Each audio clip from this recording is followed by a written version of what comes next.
जी जी, देखिए बड़ा सवाल यहाँ पर यह है कि शिवसेना के लिए तो यहाँ पर दोहरी परिस्थिति खड़ी हो गई है मुसीबत वाली, क्योंकि एक तरफ सत्ता आपके हाथ से खिसकती हुई दिखाई दे रही है और दूसरी तरफ विचारधारा बगावत करने वाले नेता साफ तौर पर यह कह रहे हैं कि हिंदुत्व से आप लोगों ने समझौता कर लिया है, माया मिली ना राम वाली स्थिति हो गई।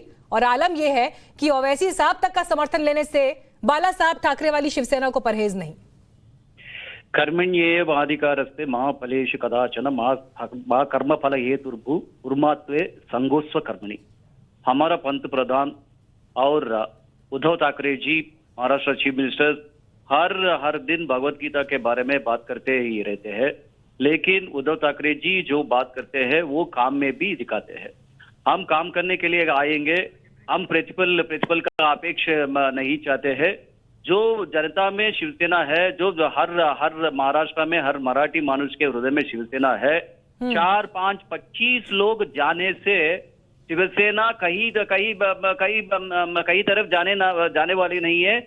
शिवसेना ही भारत देश में एक हिंदू शिवसेना कहीं जा नहीं रही, लेकिन सवाल विचारधारा पे उठ रहा है ना भाई। जो कांग्रेस पार्टी सावरकर को भर भर कर गाली देती है, उन्हीं के साथ तो आप इस वक्त खड़े हैं ना। इस पर सवाल है, विचारधारा पर सवाल है आपकी। चालीसा पढ़ूं, आप समझिए, इन बातों पर सवाल है कि आप किनके साथ खड़े हैं आज की तारीख में।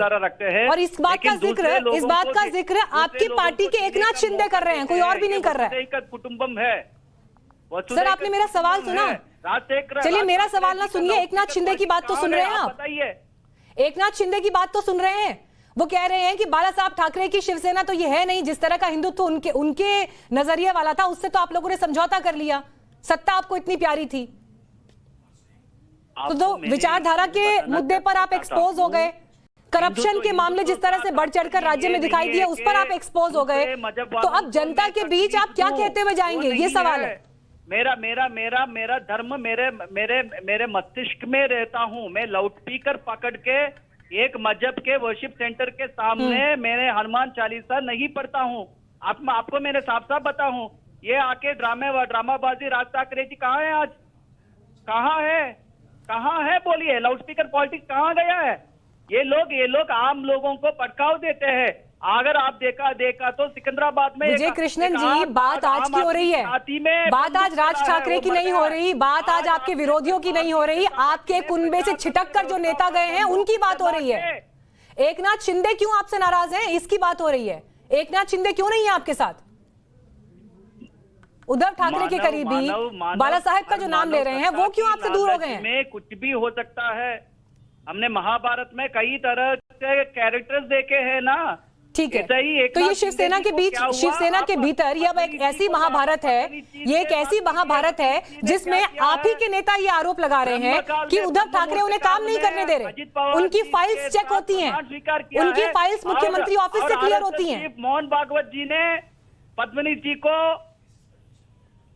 उपदेश भी किया है कि अनैतिक तरीके से आप कृपया सत्ता में आने की प्रयत्न मत कीजिए। इसलिए मैं टिप्पणी दे रहा हूं। ठीक है विजय जी, मुझे लग रहा है कि जवाब नहीं मिल पाएगा। ठीक है, हर मस्जिद मुझे लग रहा आपके पास जवाब नहीं है। मुझे लग रहा है आपके पास जवाब नहीं है। और वैभव पुरंदरे, अश्विनी दुबे आपको देखते हुए इस वक्त मुस्कुराते हुए मुझे दिखाई दे रहा है। लेकिन अश्विनी दुबे जी, बड़ा सवाल यहाँ पर यह है कि आज वो जिस तरह के भी पैसे के खेल का यहाँ पर तमाम आरोपों के रूप में जिक्र कर रहे हैं, लेकिन ये वही महाराष्ट्र है ना जहां पर पुलिस कमिश्नर कितने बड़े आरोपों में घिरे और कितने जो है 100 करोड़ की उगाही से लेकर जैसे तमाम आरोप सामने आए, चाहे विचारधारा के मामले में एक्सपोज होने की बात हो, करप्शन के मामले में एक्सपोज होने की बात हो, या फिर आप जनता के बीच भी अगर जाएंगे तो किस मुंह से जाएंगे? अब मीनाक्षी जी, ऐसा ही होता है जब व्यक्ति सत्ता के लिए अपने अस्तित्व को, अपनी विचारधारा को, और जिस विचारधारा के दम पर, जिस पॉलिटिक्स के बेसिस पर लोगों के वोट लेता है। राज्यसभा भी गंवाई, परिषद भी गंवाया और सत्ता भी जाएगी, पहला। दूसरा, यहां समझिए कि हमारे देश में रूल ऑफ लॉ का शासन है। रूल ऑफ लॉ के मुताबिक जब तक कोई एविडेंसेस नहीं हो, जब तक कि उसकी कंप्लेंट नहीं हो, तब तक ये बातें बेमानी। तीसरा, एक ऐसा केस है जहां पर अगर हम break down of constitutional machinery की बात करें तो एक व्यक्ति लगातार लोक सेवक होने के बाद भी पिछले 2 महीने से ज्यादा समय से जेल में होने के बाद भी मंत्री पद पर बना हुआ है। यही है ब्रेक डाउन कॉन्स्टिट्यूशनल मशीनरी का। नॉर्मली 48 घंटे के अंदर कोई और सब सरकारी कर्मचारी, पटवारी भी अगर गिरफ्तार होता है तो उसकी नौकरी चली जाती है।